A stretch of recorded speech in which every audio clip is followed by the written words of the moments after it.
Hello, everyone, and welcome to the Striation 6 podcast. I am your host, Sam Trotta. And as it is with everything that I do in the exercise industry, it is my intention to bring you this podcast and every other episode of this podcast to help you feel, function, look, and live better through exercise. Just before we get going on today's topic, the title I'm calling Do Cardio, comma, Better, a couple of administrative notes. So, this podcast used to be known as the Ballast Exercise Podcast. Ballast Exercise is an entity that is still very much alive. It is now embedded within the framework of my gym, Striation 6 in Toronto, Canada. If you are interested in online isometrics classes through Ballast Exercise, you can now register through Striation 6. You can email me, sam@striation6.com if you are interested. But here on out, this podcast will be known as the Striation 6 podcast. It is where my mind, my business, my intentions, and my focus are going. So here we go. Do cardio better. Before I get going with the topic today, I also just want to say, please excuse the little bit of sniffling and congestion that I have. If you are a standard medical believer practitioner, I've got a little virus that I'm fighting. If you're a German new medicine practitioner, then you can believe that I've had some serious self realizations over the past couple of weeks and I'm letting my grief out. Either way, apologies for the sniffles. So, doing cardio better. We'll be here for about 20 or so minutes if I have my way and don't get talking too much today. And this is a very important topic to me. It's an important topic to me personally in my own exercise process over the last little while. A couple of years ago, got more interested in cardiovascular training, the different kinds of cardiovascular training. It was trending a bit more in the fitness industry with people like Dr. Peter Attia talking about longevity and zone 2 cardio versus zone 5 or 6 cardio, the differences between those things at the physiological level, at the basic form fitness level, and what it means in terms of one's ability to feel, function well in the day-to-day world and stay alive and stay well, stay alive and well for as long as possible. So I found myself overdoing things a bit on the training side. And I had to say to myself about a week and a half ago, shit, if you were your own client, what would you tell yourself to do right now? And the answer was simply recover, not stop. Okay. Not cease all training and cardiovascular activities because that all or nothing thinking leads us nowhere, but facilitate recovery. That led me to thinking about what I could do for my next podcast topic. And I've started to develop just a thought framework based in the science around cardio, but a thought framework around cardiovascular training to convey to my clients and to the members here at my gym Striation 6 and anyone who's listening to this podcast about how you can conceptualize it and how you can avoid certain missteps that might help you, that might take you, if taken the wrong way, towards overtraining and to kind of away from whatever goals you might have. And that leads me to probably my overarching recommendation in terms of doing cardio better. Do it with a goal. Now, this sounds like the most basic exercise recommendation, the most basic recommendation for any action that you can have. Do it with a goal. Okay, cool. But a lot of people don't do cardio with a goal. A lot of people don't exercise with a goal. They just kind of do it. Now, here's the thing. I'd rather you kind of just do it, like just exercise without a particular goal in mind, than not exercise at all. But there's a midline, there's a midpoint between those two things where we can actually have a goal for the different kinds of exercise that we do and pursue it without the risk that over exercising or mindlessly exercising can bring. A lot of times when you see people do cardio at a gym, it is either so intense that the system can't handle it, the human system doing the cardio can't handle it, or is so underwhelming that other than the mental health benefits of just kind of moving, which I don't want to understate, but other than the mental health benefits of just kind of moving, it's not really going to cause any particularly supposedly wanted changes. So have a goal when you're doing your cardio and work towards that goal. If your goal is better aerobic fitness, then you might do well doing longer form cardio, kind of 30 to 45 minutes at a time, or maybe even 60 minutes at a time at a what we would call a zone two pace. So somewhere in the neighborhood of 60 or 70% of your maximum heart rate, assuming you can tolerate those forces. And all of these recommendations assume that you can tolerate the forces associated with doing this type of exercise. And we'll talk about that a little bit later in point 3 of 4. There's only 4 points, don't worry. If you were, for example, looking to up your athletic fitness depending on the endeavor, you may want to focus on zones 3, 4, 5, and 6. And I think the number of zones depends on which school of thought, which framework you're looking at. Zones 4, 5, and 6 are you're basically looking at anywhere from 10 seconds to kind of 2 to 4 minutes of all out effort. Those different kinds of all out efforts look very different, but you can see what I'm saying in a very general way, that you can start to structure your cardiovascular exercise efforts around what you're actually trying to do from an exercise perspective. And there's going to be, assuming that anybody listens to this podcast, there's going to be a few people out there who say, why hasn't he talked about fat loss yet? Because we don't do cardio for fat loss. People like us don't do cardio for fat loss. What do you mean?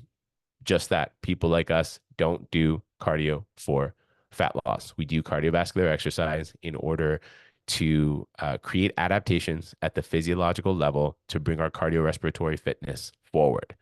Now, with appropriate nutrition and recovery, fat loss will likely transpire from a meaningful, well aimed exercise process, assuming you have excess fat to lose and the totality of your efforts are netting out to a situation in your human system that facilitates fat loss. We don't do cardio for fat loss. We do cardio for cardio. It would be called fat loss DO if it was for fat loss. Okay. We do cardio for cardio. The next thing the next point I'd like to bring to your attention in terms of doing cardio better is to do it on purpose. And you might be thinking, what do you mean do it on purpose? Like, what's the difference between that and doing it with intent towards the goal, towards a goal? Intent, purpose kind of sounds sort of similar, and it does. Let me clarify. So, a lot of times when people do cardio, they'll do it as a kind of side activity to their exercise. So, oh, I went for a walk. Okay. For some people, that might qualify as cardiovascular exercise. I played in the park with my kids. Okay, cool. That might qualify for you. For many people, these low grade kind of playful activities don't really bring about a level of consistent intensity in the exercise to cause cardiovascular adaptations in the system over a sustained period of time. The other problem with them is that they're erratic. Play and activity are great. They are essential for human interaction, especially if you're with your family, with your kids, in the outdoors, interacting with nature, your loved ones. These are all great things. Try your best not to think of them as your cardiovascular exercise. Now, there's a caveat to that I'll get to also in point 3 about doing things safely. But when we do our cardiovascular exercise on purpose, it allows us, one, to track it if need be, okay, to keep a record of progressions, because obviously with any kind of exercise, we want to see progress. We want to avoid, unless we're in pure maintenance, right? We want to avoid kind of just doing it. We want to actually see progress. We want to see the needle ideally moving forward. If it's not moving forward, we want to figure out why not. The other thing it allows, and this is sort of along the same lines of what I've said already, but it allows for control. It allows for control. And if you are looking for specific adaptations in response to a kind of exercise you're doing, you want to maintain controls so that you can be exercising consistently at an intensity that facilitates those adaptations. So I'll give you an example. I have an 8-year-old and a 2-year-old. Okay. Whenever I go to the park with them, my 8-year-old goes directly to the monkey bars. She doesn't want anything from me. She wants to go to the monkey bars and she wants to swing on the monkey bars until her grip gets tired. Then she kind of just mucks around for a little bit. And when her grip strength is sort of restored, she goes back to the monkey bars. If she's there with a friend, if we're there with neighbors and someone from our little cul-de-sac, she wants absolutely nothing to do with me. She wants me to stay as far away from her as possible. So unless I take it upon myself to just do laps around the park, either walking or jogging or on a bike, I'm never on a bike. I don't want to be that guy at the park. But if I, unless I take it upon myself to do something else completely, I can't count on being with my kid at the park as part of my cardio. Now you might say, well, you have a 2-year-old. Yeah. And at times he's running around and I kind of have to chase after him, which isn't particularly hard because his legs are very short and I don't have to walk at a particularly high speed in order to keep up with him. Sometimes he's just staring off into space and looking at leaves and trees and babbling nonsense, trying to just kind of be in the world and figure things out. Again, wonderful, beautiful. I love being with my kids at the park. I'm not trying to demean this stuff. It's not fucking cardio.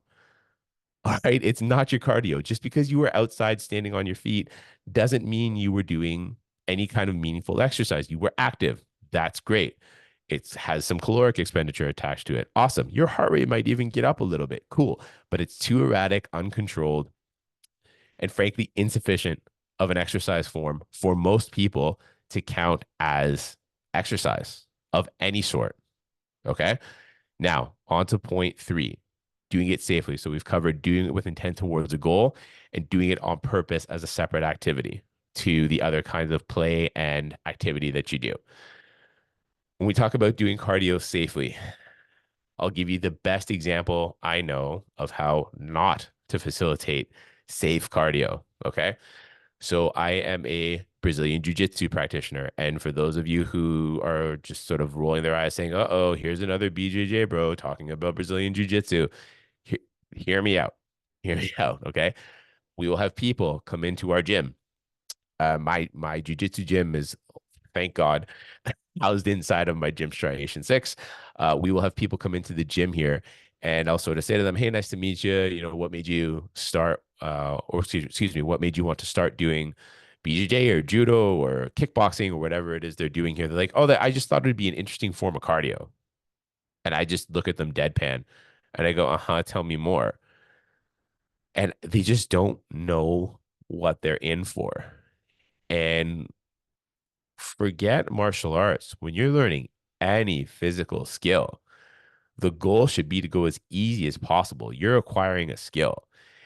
And when you're acquiring a skill like Brazilian Jiu Jitsu, which involves giving and getting pressure onto your ribs, cranking your head around in different, having your head cranked around in different directions, stressing your grips to the umpteenth degree in order to gain position, having the pace of the physicality change rapidly from one, set of 10 seconds to the next. Not being able to necessarily control your breathing depending on whether you're on top position or bottom position. Are you standing or are you sitting down? Are you being thrown? These are danger factors. And I love Brazilian Jiu Jitsu. And I encourage just about everyone I know to get involved with it because it helps keep us safe. It's a shit ton of fun. And you get to do a lot of really cool stuff while you're in class. But for God's sakes, if all you're looking for is cardio, I have like 20 machines in the next room that'll do the job in a way safer way. And I don't just see this with Brazilian Jiu Jitsu. A lot of times, and frankly, it's mostly dudes. I'm sure some women are dumb enough to do this too. Okay. But mostly dudes who are dumb enough to do this. They'll take up a sport as a means of getting their heart rate up, burning calories. And I get it. It's fun. I love BJJ. I know people that play basketball and hockey, and they love the sports that they play. I totally understand. The risk is that your body is under a lot of stress. It's competitive.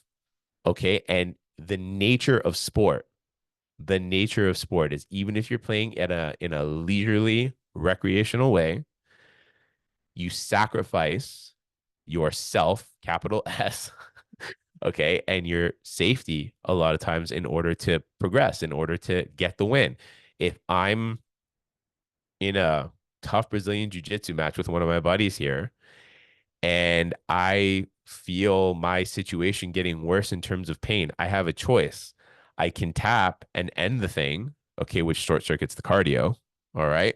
Or I can push through, which keeps the cardio going, but puts me more at risk. And this has to be calculated. And the last thing that I want to be calculating when I'm making this decision is, oh, shit, have I done enough time in zone 3 or 4 to tap out to this and still get the cardiovascular effect? Like, come on, man. It's not a good way to go. And, again, there are going to be people coming back at me saying, yeah, but the fun factor and keeping people in, I totally understand that. And what I would tell you is that if your primary goal is to have fun and to learn a new skill and to interact with other humans in a common pastime, absolutely take up the sport. Take up the sport. If your primary goal is increase your cardiovascular fitness, you are putting the cart way before the horse, doing it through sports, especially sports that are dangerous. Okay. Even competitive running, like there's a surge in run clubs in Toronto. And I love seeing run clubs in Toronto because, again, it's activity, it's humans interacting with one another. That said, it's not necessarily a great way to get exercise if you're having to keep pace with a group that's way ahead of you in your station. One more time, just so I can say it enough times for everybody to fully digest. Have fun, interact with other humans. If that's your primary goal or the activity, the pastime being considered is the goal, then please, please, please take up your sport, join Brazilian Jiu Jitsu, join a run club, play some pickup basketball or some, adult beer league hockey or whatever other activity it is that you might want to engage in. Go right ahead. If cardiovascular fitness is your top priority, do not risk your body. Okay, it's really like cutting off your nose to spite your face. Do not risk the safety of your body in sport to sort of haphazardly gain cardiovascular fitness at some point along the way. It just doesn't make a lot of sense. In all likelihood, injuries will hamstring you before any meaningful cardiovascular fitness is had. And I don't want to be a naysayer. I've just seen it too many times. Maybe go the other way first. Maybe get your cardiovascular fitness up a little bit, get your overall force tolerance up a little bit, and then progress into the pastime sport recreational activity that presents risk to your body afterwards. Okay. Last little bit here, do it consistently. Do it consistently. Now, here are some ways that you can get started on the path, excuse me, to better cardiovascular fitness through consistency. First, when you're starting, this is when you're starting, make it too easy. Okay, make it too easy. Start with a few minutes. People get on a treadmill or one of the cardiovascular exercise machines here at my gym and they program it in like, 20, 30 minutes to start. Why? What have you been doing beforehand? Have you ever tried this machine before? Do you have any idea what your tolerance is for this machine? Start with 5 minutes. And so, well, if I only do 5 minutes, I'm not going to, accomplish A, B, C, D, E, A, F, G. Dude, you're not accomplishing any of that today anyway. Start at step one. 5 minutes, 10 minutes at an easy level, at a moderate pace. What is it that you're trying to do? Is that moderate pace enough? Do you just have to extend time? Or do you stay in that narrow window and increase the intensity? Do it consistently, start off easy so that it's not too much for your body to handle. That kind of goes with what I said about doing it safely beforehand. Keeping yourself safe is actually the backbone to doing your exercise of any sort consistently. Another way that you can do it consistently is pick a medium that you like. Now, again, if you're going for cardiorespiratory or cardiovascular fitness, okay, there are a variety of machines available in different gyms to use. If you're not in Toronto, okay, find a local gym that has a variety of machines to use and find one that you actually somewhat enjoy. Okay, find one that you actually somewhat enjoy. Some people like using the treadmill in various capacities. We have an excellent machine here called the Arc Trainer from a company called Cybex, which is basically an elliptical machine designed with your joints in mind. That's all I'll say about that for now. Designed with your joints in mind. The stair mill is my favorite piece of cardiovascular equipment. And the reason for that is you have to use very little speed in order to actually have a whole Instagram post about this. Very little speed is needed on that stair mill in order to get a pretty decent cardiovascular challenge, which means your joints are going under as little stress as possible, with your cardiovascular system going under as much stress as possible. So if you're a financial guy like I am, you're getting the pretty much the most ROI with that Stairmaster, or said another way, you're getting the highest possible safety output ratio. Does that make sense? You're getting the most even safety output ratio. It's high safety and a high output put together. Okay. So for someone to like a machine, one, probably they're going to be using it in a way that's within the bandwidth of their physical capabilities. And two, it shouldn't hurt. If you're experiencing joint pain, there's no way you're going to be able to keep that up consistently. If you can't find a cardiovascular machine to use that doesn't let you participate without joint pain, that's another story. And you can contact us. Just send me an email at sam@striation6.com, and we'll see what we can do to help you out there. And even if you're outside of Toronto and there's no way you can make it to Striation 6, I have a fairly large network of practitioners around Ontario and throughout the United States. So if you're in any major metropolitan area, I could probably hook you up with someone who could get you on the path to pain-free exercise.